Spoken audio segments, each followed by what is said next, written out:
Hey friends, this is Sam Huber from SammyHuber.net. Sammy Huber on Instagram. Sorry. Hi guys, this is Samuel Huber from Huber Family Adventures on Instagram. This is Samuel Huber from YouTube. This is Samuel Huber from Samuel Huber on Facebook and SamuelHuber.net. That's my website. I'm starting a new show along with Heroes of Autism and Inclusion Tube. This is a topic that I'm passionate about, and if you've been watching my videos, something that you know that I'm big about, which is adulting on the spectrum. If for those of you who don't know, adulting is doing adult stuff, and talking about the autism experience about doing that, because for those of you who may or may not know, a lot of services for autistic people end at 21, and a lot of us are left in our parents' basements, or if we are living on, we just go to our apartments and not really venture out into the world. And I'm hoping to change that with my new show and start living. Because many people I know on the spectrum who do have jobs, that's all they do. They work, go home, work, go home, work, go home. And then, but I want to change that. Instead of making a living, I want to help people like me make a life. What do I mean by that? I was quoting Donald Walsh by that Neil Donald Walsh, just now.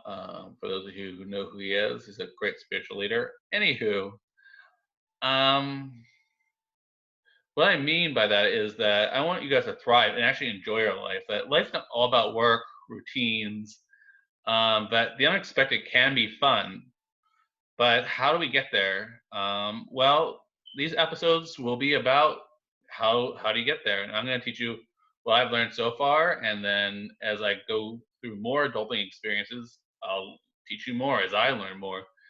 I'll be sharing stories with you guys. I'll be sharing things I've learned, the do's and don'ts. And again, guys, this is entirely my opinion. It's up to you to make your own life. But I hope my show can help you along the way. So let me start off with the first, I think, real adulting experience. Sure, you turn 18, you are technically an adult. But when's the first time you really step away from mom and dad's house? I think that's college. And college can be a very confusing time, not just for autistic people, but for people in general. But for autistic people, the huge thing is not the classes all the time. It's mostly the social things. How do we adapt to making friends, living in our dorms? That can be very confusing time. The first thing that really helped me comes from this story that I'm going to tell you guys. So, in my first years of college, I spent a lot of time in my dorm rooms. I joined the ASD club. We just watched a lot of movies, and I hang out, and we just hung out watching movies. But I'm like, always watching movies. Where's the Animal House experience? Because prior to going to college, that movie was my real idea of what college should be like. I want to experience Animal House or some version of that. But how do I get there? I don't, I'm 18, 19 years old. I don't want to underage drink, but I don't want to be seen as not cool. How do I fake that? So what a friend taught me during that time, who actually was going to those parties, was collecting empty beer cans and like 5 or 6, and then throughout the party just casually throw them, like, oh, I finished another one. Oh, this beer is nothing. And it's little hacks like that that helped me really start conversations and feel included in the college scene where I went to college. Um, and it's little things like that, and it's finding common interests that one of the huge ones for me is I realized that no one at 18, 19-year-old knows who the hell they are. And that's not just for autistic people, that's for everyone at that age. Sure, you may think you know, but you're still a child at that age. And just experiencing your first real independence. And once you realize that everyone's actually at the same developmental level as you, more or less, it makes it much easier to interact with people. Like, what do you want to do with your life? I'm majoring in music. I'm majoring in psychology. I'm majoring in this. It really it's the first time you feel included, because for a lot of us, we go to a lot of these special programs, and college can be the first time we really interact with neurotypical people our own age every day, not just at special events or charities. It's like the first real time we were faced with neurotypicals day to day. And that was a real shock because I went from a class of 5 to 30, 40, probably a lot more. I can't remember the exact number because it's been a while since I've been to college. But it was a real game changer that like to feel included, and that's the huge things I would tell young people on the spectrum going to college. Like you actually are in the same boat as everybody else. You should definitely take time to advocate for yourself to your professors with letters of recommendation. For those of you who don't know what letters of recommendation are, they are letters spelling out to your professor what you need in order to succeed in the classroom. And most professors are going to be on board with that because you're open and honest. And you got to just tell them, do you need extra time on the test? Do you need a note taker? This is the first time that, like, you can really take charge of your own life because you were asking for what you need, not mom and dad waving their advocating swords for you. You have to pick up the sword yourself and advocate. I need a note taker. I need extra test time. I need to record your lessons because it takes me a while to process what you're talking about, professor.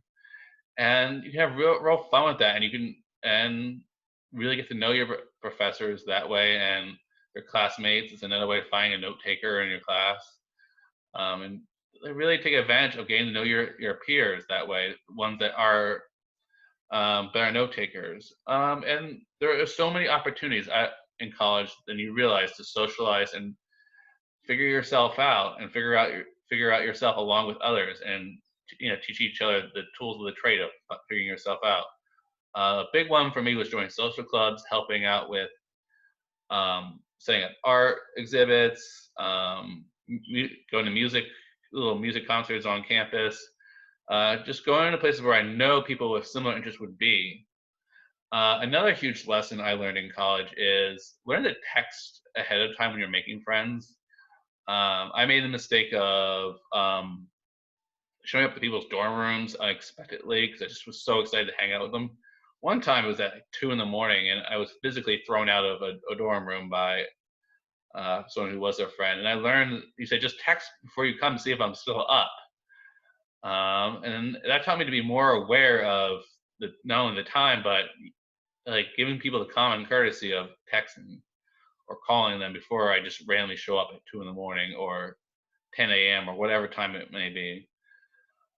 And also realize finding yourself in college takes time. That you're not going to be the characters from Animal House or any other college movie you've seen right away. In fact, you're not going to be any of those people. You have to be you. And the other huge secret is about when it comes to like disclosing your autism is I learned through, if I'm cool with my autism, other people will be cool with it. If you have a problem with your autism, other people are going to have a problem with it. It's how you portray yourself, that the label of autism doesn't always automatically mean people are going to discriminate against you. It's how you portray yourself that you really show what it means to be autistic for those people who don't really know what it is, those people that just saw that 30-minute thing on 60 Minutes or that brief intro in psych classes. And speaking of psych classes, I highly recommend for people in the spectrum to take those classes. Because for me, taking psych courses was so huge in learning about human behavior because it was a very black and white, scientific way of learning about why people do the things they do. At least on a foundation sense, like learning more about unwritten social rules and why they're put in place in different cultures.